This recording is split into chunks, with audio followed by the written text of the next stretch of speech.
So I had impossible standards on my first wife that wasn't fair to her, and it also wasn't fair to me because then I was never happy because my impossible standards were never met. Right. And then hers were never met because I was supposed to be like her dad, which is a common thing.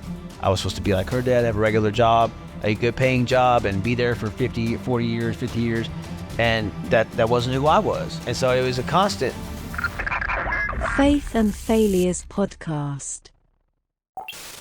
Well, the same thing with us. Like I said earlier, she's the saver and I'm the spender. Well, when we got married, I just went about a year or so doing odd jobs fresh out of jail, like $10 an hour, not making much money at all, not having my own place, not having my own vehicle because I had to sell it to get out of jail to the bail bondsman. And so when we got married, I had a job, I think solid, maybe 2 months. And she said yes. She wouldn't say yes until I had a full-time job. So I got one, and then I locked her down. And we didn't really go through any marriage counseling either. And so when we get married, I'm killing myself with this job. Like, I'm loving it, but I'm working sometimes 80, 90 hours a week. And I'm talking about hard labor. And I come in, and my new wife is wanting to be all intimate. And I'm so exhausted that I don't want to do anything. I just want to be still on the couch. And so that was a conflict in our marriage. And then then when it would come to spending the money, I didn't, because I was killing myself and I was working the real job and she was in an office. She was still making more than me. Right. But I was killing myself. And so I felt like the rights to the money belonged to me almost. I mean, that's not what I said or really how I felt, but it was how I acted. It's how I acted. It was like, if I wanted something off Amazon, I'm going to order it. I didn't have to ask her. I'll make the money. But I didn't, but I made my money, so it's my half. And of course, the first marriage, I was very selfish in that. Like I had an idea of what I thought a wife was supposed to be like, and she wasn't supposed to step outside of that. So I had impossible standards on my first wife that wasn't fair to her, and it also wasn't fair to me because then I was never happy because my impossible standards were never met. Right. And then hers were never met because I was supposed to be like her dad, which is a common thing. I was supposed to be like her dad, have a regular job, a good paying job, and be there for 50 years. And that wasn't who I was. And so it was a constant all the time until I don't know what it was. I guess because I started listening to Dave Ramsey's podcast. Like I found his podcast and I actually listened to it because I got a lot of road time going back and forth to different jobs, doing photography and stuff. And I'm like, listen, obviously this guy knows what he's talking about. All these people, I'm hearing their debt-free screams and stuff. And I'm like, I talked my wife into getting me a brand new truck. I had a 2020 fresh off the lot, Colorado. I loved it. It was my first truck. Took pictures with it and everything. My wife was so happy. But then I realized something was off with her too. She wasn't happy at the same time. That was my second new car since we had been married. And she still had an '09 Honda Civic. The one that she still drives? Yeah. And so I was like, okay, if I'm going to be the man of the house and say, let's do something, I'm going to do it with all my heart. So I said, listen, do I have your permission to get rid of this truck, downgrade in car, and try to get the same amount of money it would take to pay off the rest of our credit cards? She was like, no, you don't have to. She immediately, no, you don't have to do that. You don't have to do that. I was upset at first, but I'm not now. And this is like after a year and a half or so we had it. But I decided that my family's future was worth more to me than a truck or my pride. Right. Because that's not the best car in the world, but I mean, it runs. It gets me from point A to, there's no issues with it. Minivan?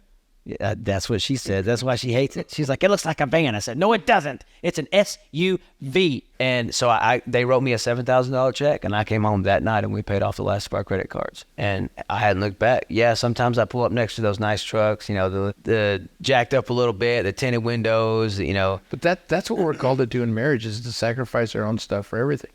She has, I feel, she probably doesn't pick up on this, but I feel she's never loved me more because I actually did sacrifice for the family. I stopped buying so much on Amazon. Now the stuff I buy is only if it makes me money in my company, and it only comes out of the company's account.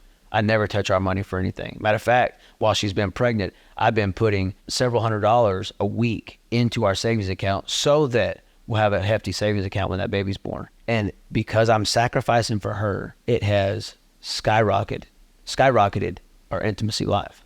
Because I'm actually being the man I'm supposed to be. And it makes her honor me more, love me more, respect me more, because she sees that I'm not doing things for me. It goes back to what you said earlier, that, we like to praise, we like to have our belly rubbed. It's that He's dog, you can't get off the dog thing. It's that security thing. Yeah. It really is. Yeah. You know, I don't know if you knew this. You know I have a Harley. So do you know whose idea was to buy that Harley? Was it hers? It was hers. Really? I did not know She that. asked me one day, she said, do you want a boat or you want a Harley?